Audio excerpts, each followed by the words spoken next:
Hello, good day. I am Karen Francie Humuwat and I am here to report Chapter 10, which is Managing Property and Liability Risk. But first, let me read the objectives. First, objectives is learn to know the difference between risk and risk management. Next is describe the following terms of risk management, which is speculative risk, pure risk, exposures, perils, and loss frequency, loss severity, policy limits, deductibles, and co-insurance. And the next one is apply the risk management process to address the risk to your property and income. First is explain how insurance works to reduce risk. Fifth is design a homeowners or renters insurance program to meet your needs. And the sixth one is design an automobile insurance program to meet your needs. And the seventh is describe other types of property and liability insurance. And the last one is summarize how to make an insurance claim. So, the purpose of liability insurance. It helps to pay to repair the damage you cause to another person's vehicle or property. Property damage liability coverage is required by law in most states. It typically helps cover the cost of repairs if you are at fault for a car accident that damages another vehicle or property such as a fence or a building fund. So for example,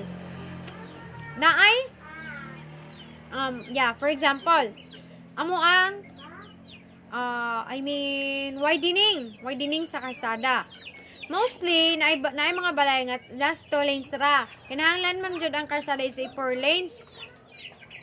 Since amo ang balay is nas daplig kalsada nya, 2 lanes pa man, so kinahanglan maatras ang balay. If insured amo ang yuta, ang insurance ang mubayad. So if not, kaya since amo ang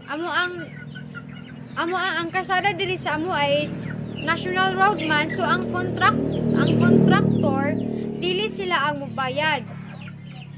Kung wala po na insured among yuta, it means wala mi mahimo. Kay di man po insured amo ang yuta. So, wala mi mahimo sa amo ang yuta nga maapil sa widening nga makuha sa kalsada para sa kalsada. And another example, I don't know if sakto ba to pagka-explain. Another example is a car accident. A car accident, there is sa amo diri sa, for example, sa amo diri sa part sa Mabinay di sa Lumbangan na ay usa ka tindahan nga nasunog kay natumba tong truck sa gasol delivery sa gasol, natumba ang truck. So dako kay tog damage. Ang nabayran nato is a million, I don't know if pila, basta kay million ang nabayran sa tag-iya sa company sa gasol. Sila ay nag-repair sa tanang gasto, sa tanang mga og pilay na damage ato nga tindahan, sila nagasto. So, that's the purpose of liability insurance. Ang tag-iya sa if insured ang tindahan, yuta, or any mga insured nga gamit tapos na damage anang kuan sa company or bisag dili sa company, like mga driver og kuan, mga planters inana nakadisgrasya, sila ang magbayad if ilahang ang sala. So that's the purpose of liability insurance. If insured imong yuta, insured imong tanang gamit nga na damage, ang naka-damage mo'y magbayad. Next is property insurance. So property insurance is the protection from financial losses resulting from the damage to or destruction of your property. Like, na example na ka is, katong, widening. Lahi na pod. Yeah, property insurance. Diba ni anak ko dito, nga if daily insured ang imong yuta, wala kay mahimo. If insured imong yuta, mabayaran ka. Pag ma-appeal sa widening ang imong balay. So, for example, manat na ako example, nga widening sa mga kasada. Kinahanglan mo 4 lanes, imuhang balay is daplin og 2 lanes, kinahanglan atras imong balay.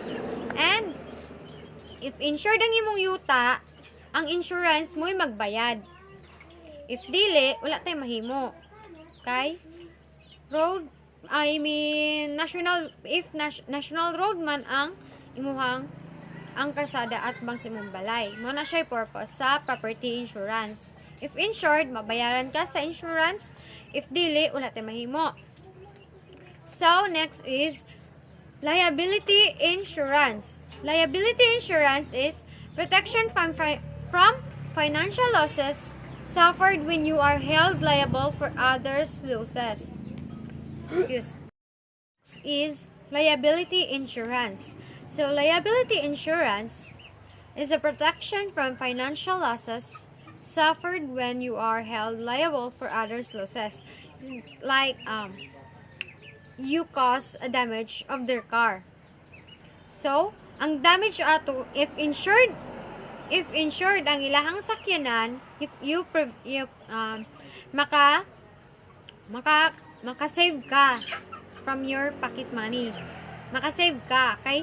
Ang insurance man ato magbayad sa damage sa ilang sakyanan.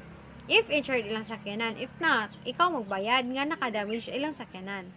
So, that's the purpose of liability insurance. So, next sa risk and risk management. So, what is the nature of risk? It is the uncertainty about the outcome of a situation or event. So, it is a result. Unsay result? Muna siya risk. Unsay result? If you risk, muna siya resulta like para nang nakadamag ka. Possible unsalan may mga outcome ana nga situation is mo risk jud ka, like para nang ikaw nakadamag imuha man tong sala, so you take the risk. So ari na pati sa speculative risk. Speculative risk is a potential for gain as well as for loss. So, risk and risk management. What is the nature of risk? It is the uncertainty about the outcome of a situation or event. So, we all know that there is not every risk is insurable. First, let's take a moment to define the risk. There are many definitions about risk. So, but for our insurance purposes, risk predominantly means two things: uncertainty arising from the possible assurance of possible occurrence of an event, and the second one is the potential for injury or damage to persons or property to which an insurance policy relates. So for example, katong sa disgrasya, katong car accident. So since ang imuhang kan is nakasala, you take the rest sa responsibility sa imuhanga na damage sa imuha nga sakyanan inana. So let's go for the speculative risk. So speculative risk, a potential for gain as well as for loss. So example pod ani sa speculative risk is it has a chance of loss or profit, or a possibility that nothing happens. Like, wait up. Kasagaran sa example is gambling and investments are the most typical example of speculative risk. But the traditional insurance market does not consider speculative risk to be insurable. Dili siya not all things are insurable. That's speculative risk. So let's go for the investments pure risk or pure risk. Investments pure risk is no potential for gain, only the possibility for loss. So for the pure risk are risks that have no possibility of a positive outcome. Something bad will happen or nothing at all will occur. The most common examples are property damage risk such as floods, fires, earthquakes, and hurricanes. Litigation is the most common example of pure risk in liability. These risks are generally insurable. Mura siya kasagaran insurable. Kasagaran sa pure risk is katula mga property. So, next is the risk management process. So, step 1 for the risk management process. First is identify sources of risk exposure like vehicle, home, jewelry, illness, and death. Muna siya. Wait. So this risk or exposure is the first step of the risk management process, and this one is a personal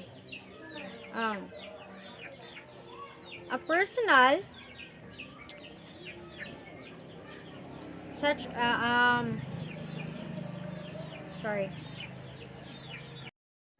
the risk management process.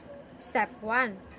Identify sources of risk or exposure, which is vehicle, home, jewelry, illness, and death. That's the sources of risk or exposure. And then, one of the risks is also a peril. It is an event that can cause a financial loss. And then, we proceed to step 2. Step 2. Estimate the risk and potential losses. So, first, in the step 2 is loss frequency. Loss frequency is evaluate the likely number of times that a loss might occur over a period of time. So, loss frequency is more likely number of times o kanus-an ay tabo in a period of time, like every year or every month, every week may tabo ang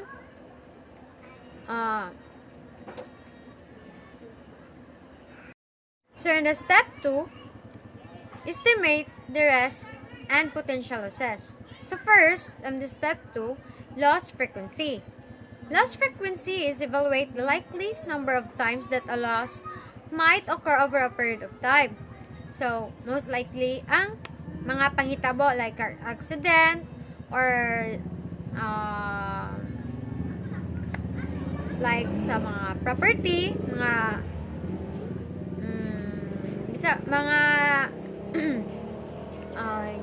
kanang illness, death, ana ug kapilang mahitabo sa katuig or 1 month.